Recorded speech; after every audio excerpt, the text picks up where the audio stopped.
بسم اللہ الرحمن الرحیم۔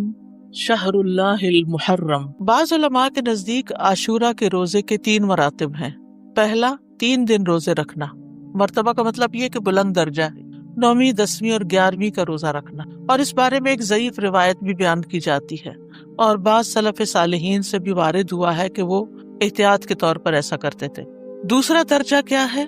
9ویں اور 10ویں کا روزہ رکھنا۔ اکثر احادیث اس کی تائید کرتی ہیں اور اسی کے بارے میں سنت وارد ہوئی۔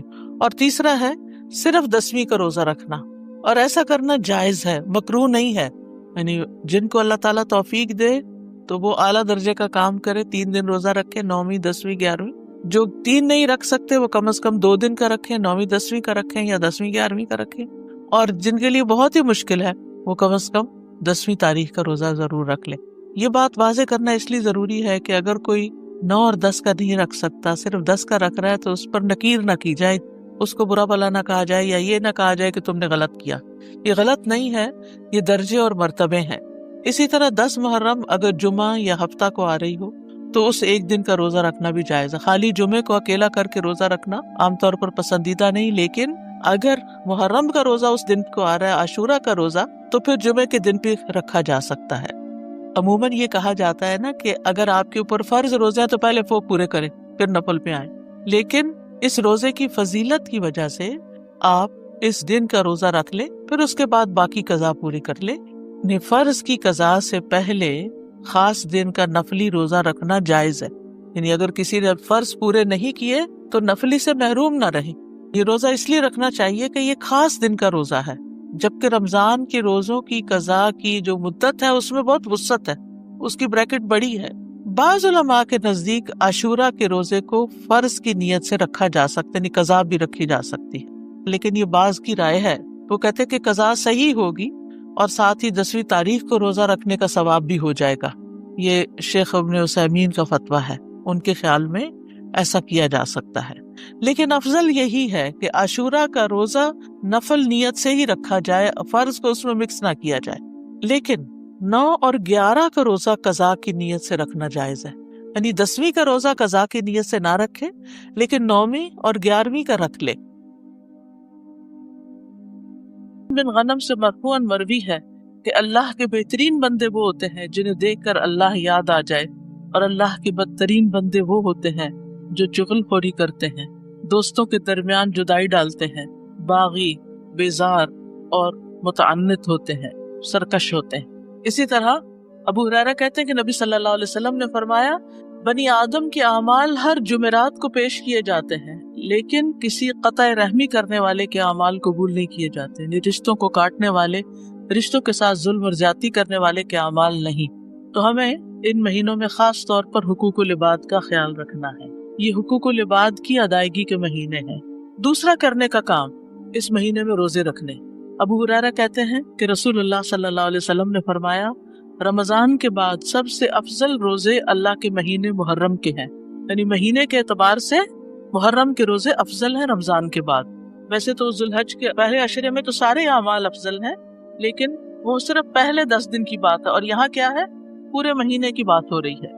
لیکن یہ بات ثابت ہے کہ نبی صلی اللہ علیہ وسلم نے اس پورے مہینے کے روزے نہیں رکھے، یعنی کمپلیٹ نہیں کیا محرم کو۔ اس سے اس مہینے کے روزوں کی ترغیب تو ملتی ہے، لیکن پورے مہینے کے روزوں کی پابندی نہیں، خصوصاً عاشورہ کا روزہ، 10ویں تاریخ کا روزہ۔ جب آپ سے اس دن کے روزے کے بارے میں پوچھا گیا تو آپ نے فرمایا، یہ روزہ گزرے ہوئے 1 سال کے گناہوں کا کفارہ بن جاتا ہے، یعنی پچھلے محرم سے لے کے اب تک کے جو گناہ ہوں گے وہ انشاءاللہ معاف ہوں گے، صغیرہ گناہوں کی طرف اشارہ ہے۔ 10 تاریخ جو ہے اس مہینے کی، وہ خاص طور پر بہت اہم ہے روزے کے اجر و ثواب کے اعتبار سے، لیکن ہمارے ہاں عموماً عاشورے کا دن حضرت حسین رضی اللہ عنہ کی یاد میں منایا جاتا ہے۔ وہ ایک تاریخی واقعہ ہے جو بعد میں پیش آیا ہے، تو نبی صلی اللہ علیہ وسلم کے دور سے ہی اس دن کی بڑی اہمیت ہے۔ یہود اس دن کے بارے میں کہتے تھے، ھذا یوم صالح، یہ ایک اچھا دن ہے۔ بخاری میں آتا ہے، ھذا یوم عظیم، یہ بڑی عظمت والا دن ہے۔ تو 10ویں محرم کیا ہے؟ اچھا اور عظمت والا دن ہے۔ یہ کعبہ کو غلاف پہنانے کا دن ہے۔ حضرت عائشہ سے روایت ہے، کہتی ہیں کہ لوگ رمضان کے روزے فرض ہونے سے پہلے عاشورہ کا روزہ رکھا کرتے تھے، اور اس روز کعبہ کو غلاف پہنایا جاتا تھا۔ یہ یہود کی عید کا بھی دن ہے۔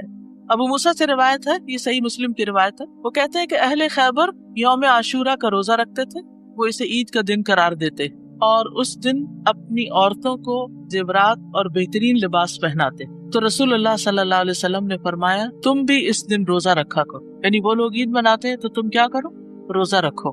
اللہ کے رسول صلی اللہ علیہ وسلم نے اس کے بارے میں فرمایا یقیناً عاشورہ اللہ کے دنوں میں سے ایک دن ہے، یعنی خاص دنوں میں سے، تو جو چاہے اس دن روزہ رکھے، جو چاہے چھوڑ دے، یعنی نفلی روزہ ہوگا، فرض نہیں ہے۔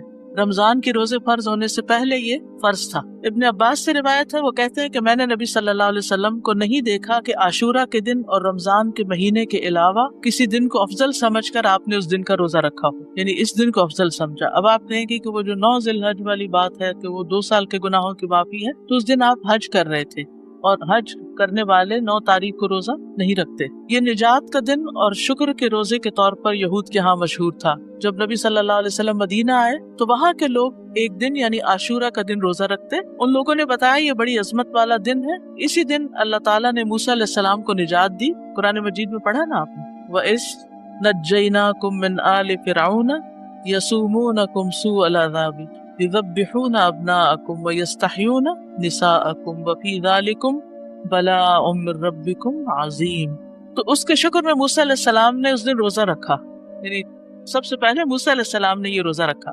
آپ نے فرمایا میں موسیٰ سے ان کی نسبت زیادہ قریب ہوں، یعنی یہ پیغمبروں کی اطاعت نہیں کرتے اور ان کا حق ادا نہیں کرتے، موسیٰ علیہ السلام مجھ سے زیادہ قریب ہیں، تو آپ نے خود بھی اس دن کا روزہ رکھنا شروع کیا اور صحابہ کو بھی اس کا حکم دیا۔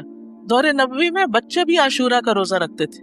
ربیہ بنت معوذ سے روایت ہے کہ نبی صلی اللہ علیہ وسلم نے عاشورہ کی صبح انصار کے گاؤں میں کہلا بھیجا، جس نے صبح اس حال میں کی ہو کہ روزے سے نہ ہو تو وہ اپنا باقی دن پورا کر لے، یعنی درمیان میں بھی روزے کی نیت کی جا سکتی ہے، نفلی روزے کی، اور جو شخص روزہ دار ہو تو وہ روزہ رکھے، یعنی جسے نیت کر لی ہے وہ پورا کرے۔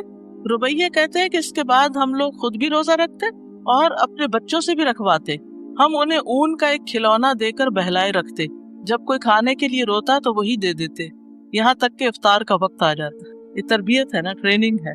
اس دن کا روزہ جو ہے یہ مستحب ہے۔ جابر کہتے ہیں کہ رسول اللہ صلی اللہ علیہ وسلم ہمیں عاشورہ کا روزہ رکھنے کا حکم دیتے، ہمیں اس کی ترغیب دیتے اور اس موقع پر ہماری نگرانی فرماتے، یعنی رکھا ہے کہ نہیں۔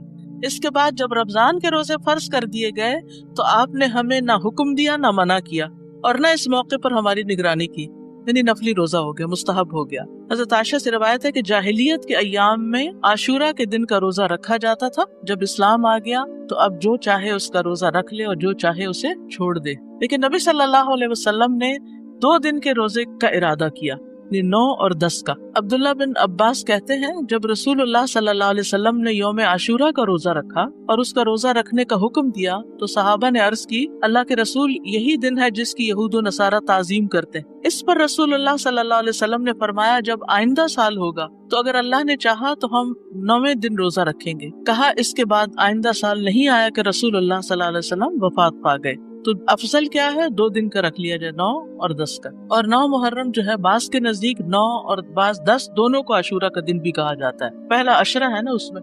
بعض کہتے ہیں 10 اور 11 بھی رکھ سکتے ہیں، لیکن یہ کہ 11 تاریخ کے روزے کی روایت ضعیف ہے، اصل میں 9 اور 10 ہی ہے۔ ابن القیم کہتے ہیں کہ ابن عباس کا یہ کہنا تم محرم کا چاند دیکھو تو گنتے رہو اور 9ویں تاریخ کے دن کی صبح روزے کی حالت میں کرو، تو اس سے مراد یہ نہیں کہ عاشورہ 9ویں تاریخ کو کہتے ہیں، بلکہ ان کی مراد یہ ہے کہ 10ویں سے پہلے 9ویں کا روزہ بھی رکھو، کیونکہ آپ نے فرمایا تھا کہ اگر میں زندہ رہا تو روزہ رکھوں گا، تو یہ ایک طرح سے آپ کی سنت ہو گئی، کیونکہ آپ نے اس کے بارے میں خود صحابہ کو ترغیب دلائی۔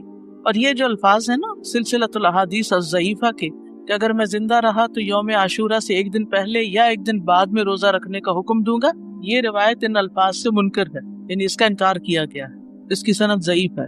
اسی طرح ابن عباس کا بھی ایک قول ہے جو نبی صلی اللہ علیہ وسلم سے وہ روایت کرتے ہیں کہ آپ نے فرمایا یہود کی مخالفت کرو اس طرح کہ 1 دن پہلے یا بعد کا روزہ رکھو، تو اس کی سند ضعیف ہے، اس لیے بعد والا نہیں۔ ابن تیمیہ رحمہ اللہ کہتے ہیں صحیح بات تو یہ ہے کہ 9 اور 10 دنوں کا روزہ رکھنا مستحب ہے، کیونکہ آپ کا آخری حکم یہی تھا کہ اگر میں اگلے سال زندہ رہا تو 9ویں کا بھی ساتھ رکھوں گا۔ ویسے تو پورے مہینے میں روزے رکھ سکتے ہیں، آپ چاہے تو 11ویں کا ساتھ رکھ لیں، 3 اکٹھے رکھ لیں، لیکن وہ جو ہے نا فضیلت والی بات اور مستحب ہونے والی بات وہ 9 ہی کی ہے۔ تو اب آپ کو بات سمجھ آ گئی کہ 9 تاریخ کا جو روزہ ہے وہ نہ رکھا تو پھر اجر سے محرومی ہو سکتی. تو احتیاط کا تقاضا یہی ہے کہ 9 کا رکھا جائے ساتھ. ٹھیک ہے. وآخر دعوانا ان الحمد للہ رب العالمین. السلام علیکم ورحمۃ اللہ وبرکاتہ.